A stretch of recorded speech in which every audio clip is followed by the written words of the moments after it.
Welcome back to Definitely Not Definitive. I'm Ken. And I'm Bethany. And we're just a couple of kooky, crazy kids in love that love reacting to The Bad Batch. Yes, we do. This is The Bad Batch Season 2, Episode number 9. You can get early ad-free access to our reactions by checking out Patreon. Links in the description of this video. And you can also see our full watch-along reactions that way. Yeah. Ready to do this? I'm ready. Okay. According to Sid's coordinates, this is the mine she purchased. And we're supposed to do what? Excavate the site for Ipsium. It is tremendously valuable when refined. However, in its raw state, the mineral is highly combustible, like a feeling that primed was thermal coming. detonator. Sounds dangerous. I like it. Storm coming? The storm's moving away from us. We should be fine. Tech, we'll mine the Ipsium. Rekka, Omega, you're on lookout. Both of us. Without Echo, we are a man down. We need Rekka to assist with operations inside the mine. You three go. I'll be the lookout. Not alone. Sid warned us about poachers in the area. Keep your eyes peeled and calm us if you see anyone. They see you. My scans are not indicating a sizable presence of Ipsium. Looks like Sid was deceived into purchasing an already depleted mine. Keep scanning. We'll extract whatever we can.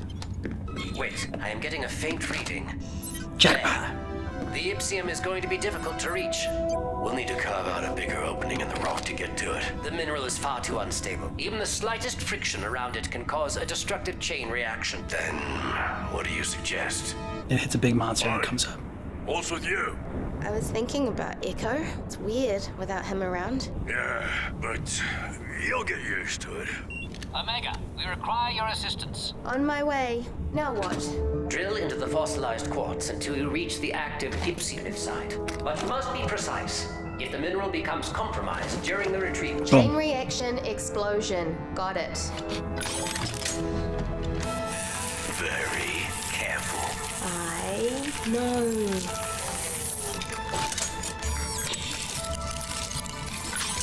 Good job.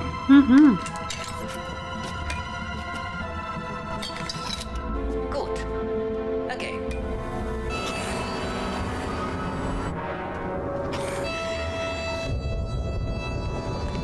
That storm's changing course. The weather patterns on this planet are most irregular. We have what we came for. Let's get back to Ord Mantell. See their ship flying away?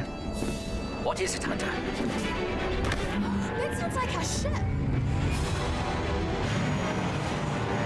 Stop! Alright, who left the keys You in? were supposed to be on lookout. There was no one there. Clearly that was not the case. There has to be a way to get it back, right? Through the storm. Tell me, Rekka, how exactly did you miss our ship being compromised? Maybe if you hadn't docked it out of view, I would have seen someone approaching. Well, there was no other suitable landing zone, Rekka. We can't stay here. Where's the nearest town? During our approach, I scanned a spaceport approximately 40 clicks south of here. Perhaps we can acquire transport there. You know how long that would take? Since we do not have access to long-range communications without our ship, it is our only option. Let's move. Less arguing, more walking. How much further? You will not like the answer. Havoc 4, this is Havoc 5. Do you copy? Echo, are you there? He's too long range. Echo won't pick up our signal. Especially since he disabled his communication device. What? Why? I assume he's on a sensitive mission. What's that? Run.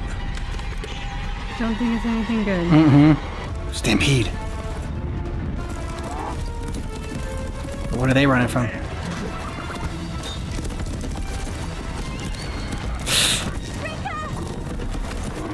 You must protect the Ipsium case! Well, what about protecting me? If it explodes, we'll all be dead! That's a fair point.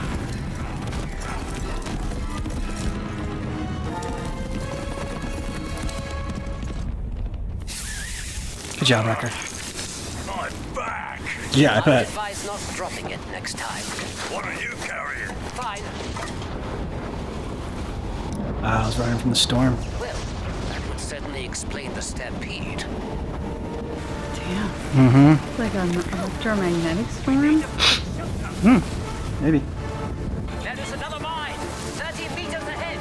I see it! Wrecker. The case!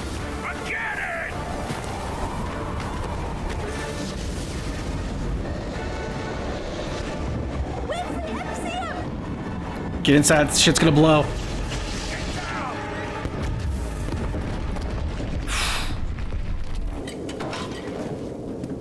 So, now we are trapped. And we have lost all of our Ipsium. I suppose that's my fault too. Well, technically, yes. If you had not let our ship get stolen, we would be aboard right now with the mineral. None of this is helping. Let's start digging our way out of here. Fine. Something's not right. The Marauder's transponder isn't relaying a signal. It was probably disabled by the thief who commandeered it. Well then, how are we gonna track it? The ship's not important right now. We need to get out of here first. Quite correct. Besides, it is most unlikely that the Marauder will be recovered. What? Don't say that. We have to get it back. We can always acquire another ship. That's where It our bedroom is, merely though. a mode of transportation. The Marauder's our home. Yeah. We already lost Echo. We can't lose that too. Omega, we didn't lose Echo. He's just on a different mission. But he's not here. He's not with us. We're supposed to be a squad. This squad existed before Echo was a part of it, and it will exist after. What is your issue? Ooh, tech. Omega, I want to be alone. I merely stated the truth. she already knows the truth. That's why she's upset.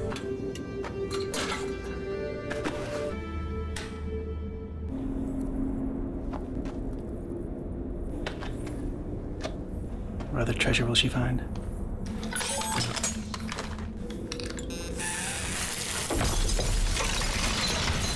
Okay.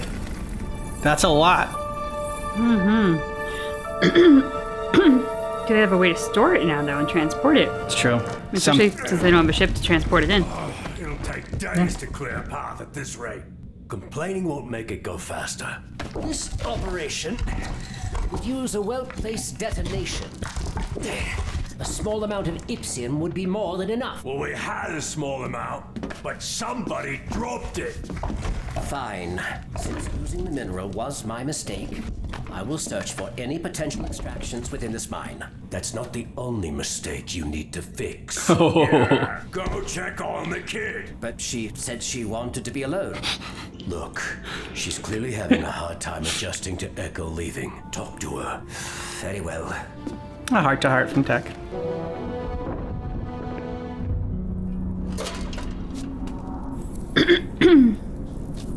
Go tell the rest of the team, get some help.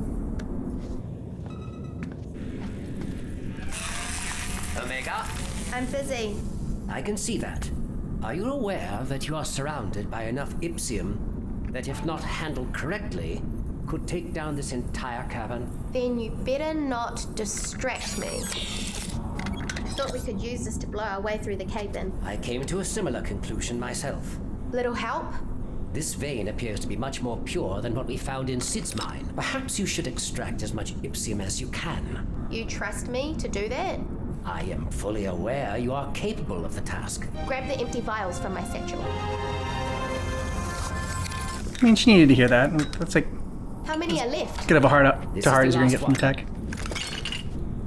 Tech. Don't risk it. You don't need to grab that. Tick! Hang on! Omega! Oh, okay.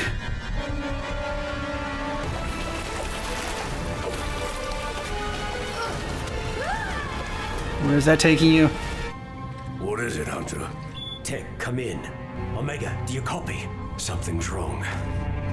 This is really bad. Yeah. Kind of don't fight it and ride with it and swim to get there faster. Jackpot! Next, we're gonna hear Wrecker going through. Okay. Affirmative. We took an unforeseen detour, but we are alive. Where are you? That is a good question. a good question. Stand by.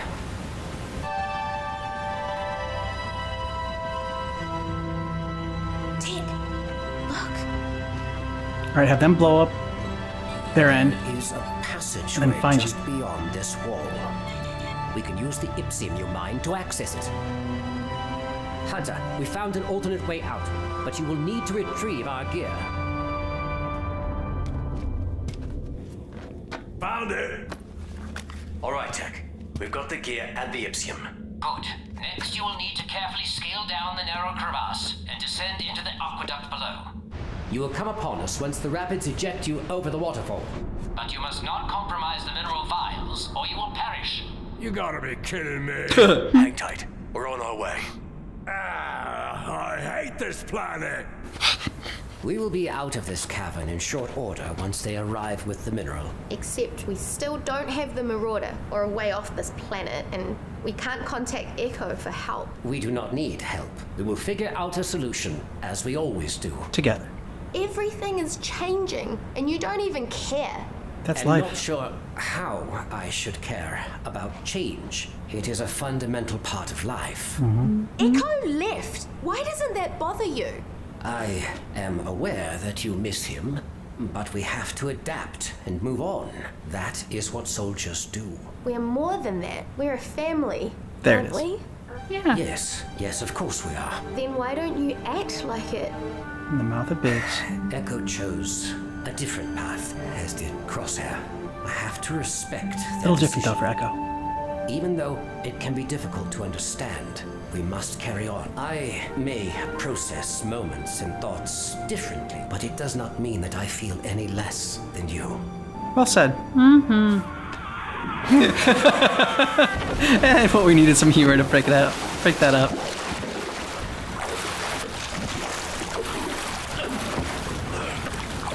See? That wasn't so bad.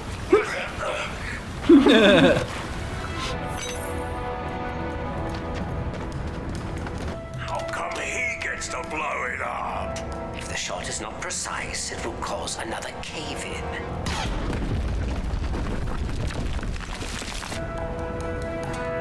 Gotta have the right tools for the job, Wrecker. You're more of a sledgehammer. Definitely. That is the spaceport. But there does not appear to be much activity. Well, there better be some chow there, because I'm sick of rations. Let's check it out. Where is everyone? It's abandoned. For a while, by the look of it. We came all this way for nothing? Not nothing. I can send out a long-range transmission with that array. Hell yeah, Tech. No can do, fellas. I'm tied up at the moment. You'll have to figure it out yourselves. Sid, you sent us on this mission. Well, I didn't tell you to get your ship stolen, did I? Sid, we need your help. Just like we helped you regain control of your parlor from Roland Durand. And when we cleared your sizable debt with I Malegi. didn't ask for recap goggles. All right, give me a few days and I'll see what I can do. We don't have enough rations to last a few. What do we do now? We'll figure it out, like we always do. Tech just keeps getting better. Great moment there where he was saying like just because he doesn't like, show emotions the same way doesn't mean he doesn't feel. And just like, yeah, a nice little. I was wondering what a heart to heart would look like with Tech, and it did not disappoint. I knew that I was like, oh, I think this is going to be the end of the episode. I'm so not satisfied that it wasn't resolved. Yeah. Although it did have a great final line from Omega, kind of just bringing full circle her conversation with Tech, and that he did impact her and help her realize that they are a family and they're all feeling it. She's not the only one. It's just, it's kind of not their first rodeo. They did go through it with, my God, I want to say sharpshooter, and that's not the Crosshair. Thank you. They did go through it with Crosshair, and that was painful for all of them. It did have the salt in the wound of betrayal kind of mixed into it. Echo chose something, and it's, even though they didn't all make the same choice, it's not necessarily something that they didn't agree with. And you can be a family and still not all reside under the same roof at all times. Yeah, exactly. And that's part of what it means. That you can be a family and you can love each other and care about each other greatly from a distance and be very excited when you see each other again.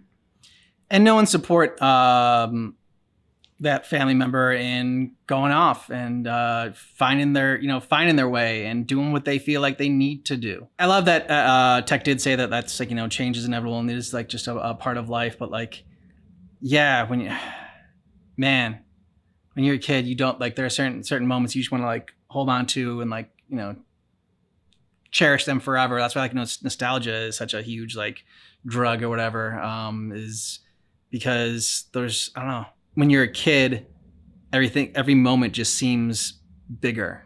And it's funny that you talk about sort of nostalgia and like how we cope with change. Because I loved Echo's line of like, I don't know how to feel about change. Mm-hmm.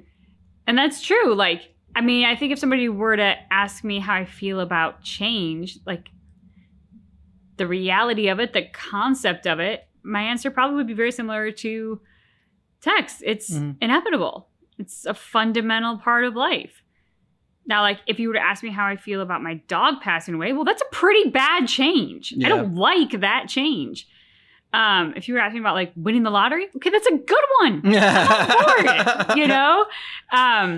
So not always the curse of the lottery. Well, you know what? When I win one day, that is something I will tell you about if that's a true thing or not. Since I haven't won beyond like, I don't know, like $40. We'll just have to wait and see on that one. But it's true. Like the concept of change, it's inevitable. It's a part of life. Specific changes can be good or bad, but nothing in this life remains constant. You know, even if you have like a lifelong marriage, sure, you've stayed married to the same person, that's a constant, but the relationship is always changing and evolving because you as people are always changing and evolving. Like none of us stay stagnant.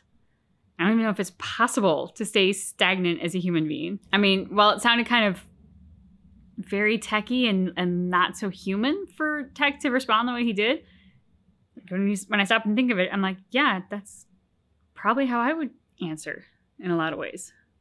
And I think that, like, you know, I mean, Omega saying what we all know, and I know the Bad Batch knows it too, that they're a family, but like, it's one of those things where you need to say it out loud, and Tech was like, yeah, it's like, okay, we are a family. And not that I don't think he didn't like know that, but it's probably just not how they thought about it. Like they were like soldiers, they're like brother in arms, and they're a squad, you know, saying different words other than family, but like that all have like the similar meanings to it. But then I think just like Omega pointing that out, it seemed to really like struck a chord with Tech there. So like, just like you were saying, like Tech really had an effect on Omega. I think Omega also had an effect on Tech in their talk. Well, also when you think about it, clones never had families. Yeah. We grew up and were raised in family units. That's what our society does. But the clones were cloned. They didn't have like a mom and a dad and siblings and, you know, the sort of like cookie cutter childhood that many of us think about. That was denied to the clones. Yeah. Like they were spawned and trained to kill or be killed. Yeah, especially with their advanced aging, like they didn't like, I mean, their childhood's over like that.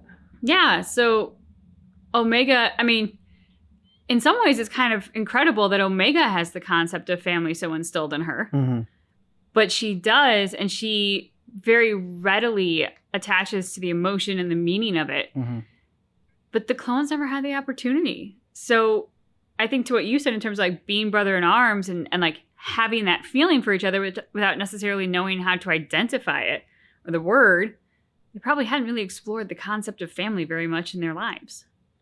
And I like that she called their ship home, because I think that brings up another good point about like how, you know, people can have a better house than you, they can, you know, have a better apartment than you, a better place than you or whatever, but like no one can have like a better like home than you, because a home is really what you make out of it, and like it is all like the memories and, you know, all the like, you know, the decorations that she has in it, her little stuffed animal that she has. It's meaning, and it is each person's home, their like true home, is gonna be unique to them. And so I just like that she called it a home for that. And like that's one of the reasons that she really wanted that back. It wasn't just a ship. It's not just a place to go from, you know, point A to point B. It's more than that, especially since she's like, that's like her, I don't think it's like her first room, because she's still had a room, I guess, at Camino. but like that's like her realm. It's kind of the first that she chose. Yeah. Even though it was given to her by the Bad Batch and stuff, like it was the first one that I think she ever longed for. Mm-hmm. On Kamino, it wasn't like I don't know, maybe she wanted like a bigger room on Kamino, but it's not like Kamino was ever the home that she longed to be a part of. It just was. So like this is the first time it's a place that she could long to be a part of, and then she was given that and she chose that. We talked about at one point a lot of firsts in Omega's life. And I think you sometimes take that for granted because she is in so many ways our eyes through this world. Like she has all the same human emotions that we often do as the audience as we watch it, but it's still, these are a lot of firsts for her, and not just because she's a kid. So if you want to jump ahead to the next episode, then check out Patreon because we got early ad-free access there. You can get a month ahead and see our full watch-along reactions. Yep. Thanks so much for seeing our reaction for The Bad Batch, but just keep in mind that our reaction is definitely not definitive.